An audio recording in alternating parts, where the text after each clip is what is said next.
अस्सलाम वालेकुम दोस्तों, क्या हाल चाल है। जैसा कि आज नारोवाल में अल्हम्दुलिल्लाह बारिश हो गई है, शुक्र हूँ। तो अभी भी बारिश हो रही है और मैं बारिश में नहा रहा हूँ।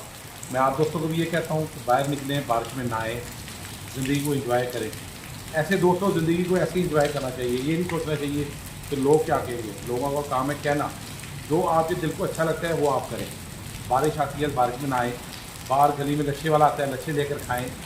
और बच्चे गुल्ली डंडा खेलें, उनके साथ गुल्ली डंडा खेलें, सड़क पे करें। ये ना सोचें लोग क्या कहेंगे। ये देखें कि आपको क्या अच्छा लग रहा है। आज मुझे अच्छा लग रहा है नहाना, मैं नहा रहा हूँ बारिश में। ये देखें, ये मेरे घर का बागीचा है और बारिश हो रही है। बारिश में हम इंजॉय कर रहे हैं। अल्लाह की रहमत हो रही है दोस्तों, और गर्मी का दौर टूट गया अल्हम्दुलिल्लाह। और दुआ है अल्लाह ताला मज़ीद आसानियाँ करें, इसी तरह हो, मौसम अच्छा हो, बारिश हो, इन दरख्तों के चेहरे मुस्कुराएँ, आवाम के चेहरे मुस्कुराएँ, ज़िंदा मुस्कुराएँ।